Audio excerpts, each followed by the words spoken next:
Desde o início de 2023, com as mudanças na legislação em relação à arma de fogo, muito se falou sobre novos calibres que seriam possíveis aqui para o brasileiro utilizar, principalmente os calibres tidos como permitidos. No início do ano, muito se falou do 38 ACP ou do 38 Taurus, que seria um novo calibre, que a Taurus iria voltar a fornecer, ou iniciar o fornecimento para poder atender as normas ali como calibre permitido. E também muito se falou do 30 Luger, que são calibres que, apesar de já existirem no mundo, eles são pouco práticos, calibres que poucos fabricantes ainda fazem armas, também pouquíssimos fazem munição e teriam logística muito complicada. E com a publicação da última portaria, agora de novembro de 2023, que elencou ali de fato os calibres que estariam como restritos e permitidos, veio um calibre para armas longas ali de repetição, tido como permitido, o mais potente para arma longa de repetição, que pouca gente tem falado, mas que, a meu ver, é um calibre que, apesar de não ser mais tão usado, ainda é um calibre que para o Brasil pode ser que ele funcione bem, principalmente para determinados usos. A gente vai falar um pouco sobre ele. Esse calibre é o 222 Remington. Então vamos lá. Eu já falei, essa portaria ela elencou vários calibres ali, tido como restrito e permitido. E quando a gente vai ali na tabela de armas longas raiadas, de calibre permitido, o calibre mais potente que a gente tem, ou um dos mais, é o 222 Remington. Que calibre é esse? Não confundir com o 223 Remington, apesar de serem calibres irmãos, são calibres distintos. Então vamos lá. Quando a gente trata de calibre de fuzil, no Brasil sempre foi restritivo, sempre foi muito complicado, logística complicada, difícil de adquirir. E agora a gente tem alguns calibres com essa característica que estão como permitidos, ou seja, se for uma arma de tiro unitário ou de repetição, não sendo semiautomático ou automática, é um calibre permitido. E o 222 Remington é um calibre que me chamou a atenção, pessoalmente me chamou a atenção. Um calibre que há algum tempo eu já tenho pesquisado sobre ele, mas que por conta de pelo menos atualmente, a logística ser mais complicada do que o 556, por exemplo, é um calibre que realmente não era interessante. Principalmente porque a gente não tinha armas disponíveis nesse calibre. Ou melhor, a gente ainda não tem armas disponíveis nesse calibre aqui no mercado nacional. Mas vamos lá, que calibre é esse? 222 Remington. Ele é um calibre que foi criado ali nos anos 50, em 1950, e é um calibre que ele foi totalmente novo. Ele não teve um estojo pai, não teve um calibre que originou ele. Ele foi desenvolvido ali basicamente do zero.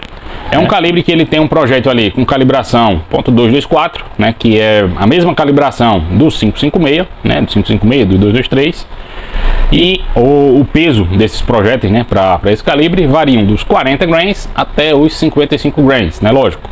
Eventualmente podem ter projéteis mais leves ou mais pesados, mas tipicamente são esses pesos aí, variando entre 40 e 55 grains. É um projétil que ele viaja a uma velocidade que varia aí dos 906 metros por segundo até os 990. Deixa eu confirmar aqui. Isso, 996. Ele varia nessa janela aí de velocidade, o que também fica muito próximo do 556, Ou seja, a gente já tem aí característica de peso de projétil, e velocidade, Lembrando, o 556 ele tem algumas variações a mais aí, podendo utilizar projéteis mais pesados, e podendo alcançar velocidades maiores, mas ficam todos aí numa faixa muito próxima. A criação do 222 Remington se deu principalmente para a caça do vermite, que são a caça de pragas nos Estados Unidos, que você precisava de projéteis leves e a velocidades altas, e que fossem muito precisos. E o 222 ele é extremamente preciso, tanto que no lançamento dele, desde o lançamento dele, se observou essa qualidade dele quando a gente se fala de precisão. E ele foi muito utilizado para as competições de precisão, competição de bench rest, que é aquela competição onde a gente atira apoiado numa bancada ali com a arma no estativa, a distância normalmente ali de 200, 300 metros ou mais até. Outro uso, a gente já falou aqui da caça do vermite, as competições de bench rest, mas outro uso também que esse calibre se popularizou bastante, principalmente ali nos anos 70, anos 60, 70, foi a caça de animais também de médio porte, e a distâncias curtas ou médias. O que seriam esses animais de médio porte? Lá fora que a caça é permitida. Eles caçam muito coiote, né, com esse calibre, né, caçam cervos menores também.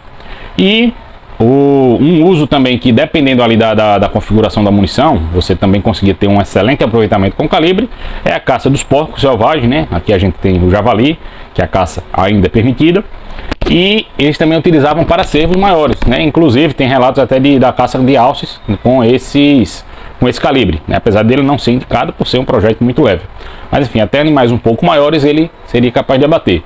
Para nossa realidade, tratando de caça, seria o javali, né? Lógico, a gente sabe que, assim como o 223, né, ou 556, ele tem grandes limitações para caça do javali, caça de animais maiores, né? Animais que têm uma couraça muito grande. Mas que, de modo geral, principalmente para animais ali que não sejam tão grandes, você estaria com um calibre que lhe atenderia de forma bem satisfatória. Em relação à precisão, né, pelo que eu dei uma pesquisada, como eu falei, eu não tenho esse calibre disponível aqui, né, mas ele fica muito próximo do 556 em relação à estética dele, né, a estrutura dele, e em relação ao desempenho também. Mas pelo que foi falado, né, pelas minhas pesquisas, é um calibre que até na casa dos 300, 400 metros ele apresenta uma boa precisão, né, lógico, é relativa aí, né, a gente não tem como comparar com calibres que tem basicamente um triplo do peso de projétil, né, como o 308. Mas ele, até essa faixa de distância, né, até os 300 metros ali, ele tem uma precisão muito boa. E para a situação de caça, né, por ser um projétil muito leve, não é interessante utilizar distâncias tão grandes, né? Teria que reduzir ali, e que o que se tem é que a faixa ideal de trabalho é que seriam tiros até 200 metros, né? Que, na minha visão, para a caça do javali, é uma distância bem razoável, né? Que você tem de tiro para um abate de um animal desse. Mas enfim, é um calibre, como eu falei, ele ainda é fabricado por diversos fabricantes, né? Ele não se popularizou tanto mais, ou melhor, a popularização dele não se perpetuou no tempo. Por quê? Pelo surgimento de diversos outros calibres, né? Como o 222 Remington Magnum, né, que já é um calibre um pouco maior, e principalmente, né, como falam lá, foi o prego no caixão do 222 Remington, o surgimento do 556, né? Com a adoção dele por militares, ele se popularizou muito, né? Foi um calibre muito mais barato e com um desempenho muito semelhante. Então não fazia sentido você, muitas vezes, ter aquele calibre com um estojo que seria mais difícil de achar, enfim, que não teria a mesma logística. Mas que, como eu já falei, diferente dos outros calibres que eu já citei, né? Dos calibres de arma curta que já foram falados, como o 30 Luger, né, o 38 ACP, que são calibres que, na minha visão, não fazem nenhum sentido, né, a gente adotar, porque o ganho que se tem em relação ao 380 ACP, por exemplo, é muito pequeno. Já o 222 Remington eu vejo com bons olhos, né, e assim, não é aqui me contentando com migalhas, como alguns falam, mas é a gente ser realista, né, a gente fazer o melhor possível com o que a gente tem disponível. Eu não vejo a curto prazo uma mudança na legislação onde a gente volte a ter outros calibres de fuzil mais renomados, né, principalmente como permitidos.